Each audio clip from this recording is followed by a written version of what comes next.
I fell in love with baked eggs a long time ago when I stumbled across the recipe for herbed baked eggs from the wonderful Ina Garten.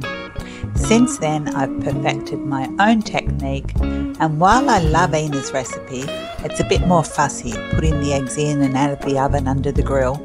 But with this technique I'm showing you today, the eggs are baked just once in the oven, and it's so easy, with just a few simple rules. The first rule is that your eggs must be at room temperature. If you need to bring them to room temperature quickly, simply place the eggs in a bowl of warm tap water and leave them for 5 minutes. I do this all the time and it works like a charm. Baked eggs are probably my favourite way to enjoy eggs. Delicious on their own or with any add-ins you like.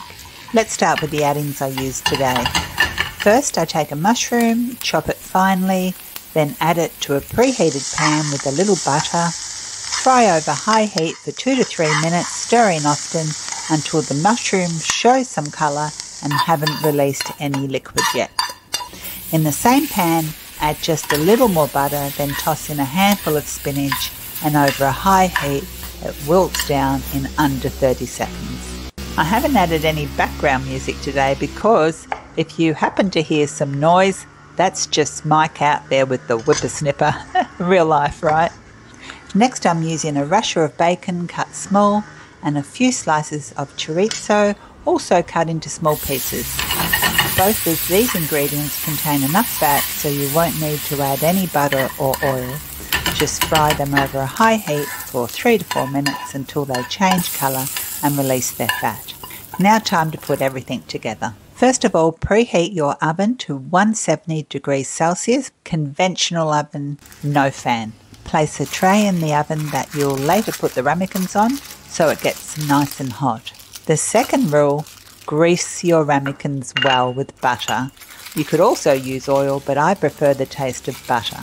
Let's start with the plain baked egg without any add-ins. And here's the order. Crack the egg into the ramekin, add a little salt and pepper, sprinkle a bit of Parmesan cheese, and lastly add 1 tablespoon of cream. The third rule, don't cover the egg yolk. Leave the yolk exposed so it bakes beautifully and stays runny. For a vegetarian option, spinach and mushrooms are a great combination. Simply lay some spinach in the ramekin, top with the mushrooms, make a little small indent in the centre for the egg, crack in an egg, salt, pepper, Parmesan cheese and 1 tablespoon of cream. For the bacon variation, I sometimes mix some fresh parsley with the bacon, then pile a little of that into the bottom of the ramekin, making a small nest for the egg. Crack in the egg, add just a little salt since the bacon is already salty, pepper, Parmesan, and finally 1 tablespoon of cream. The chorizo version, I had a bit of mushroom left over, so I added that in as well. Crack in the egg, and then salt, pepper, Parmesan, and the usual tablespoon of cream. And one more I thought I'd better show you is Ina's combination because it's so delicious.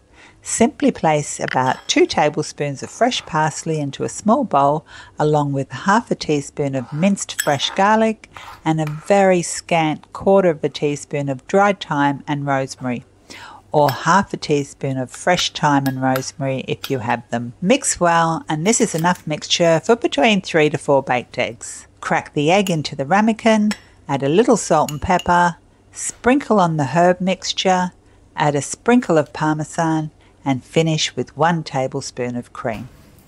Baking time. Take your preheated tray from the oven and place the ramekins on it. Return to the oven and set your timer for between 12 to 15 minutes depending on your oven and the size of your eggs. I've found that 15 minutes works perfectly for me. A few minutes before the timer is up, toast yourself some nice bread to go with the eggs. And once the eggs are out of the oven, eat them as soon as you can because they will continue to cook in the hot ramekins. The whites should be set and soft while the yolks stay luscious and runny.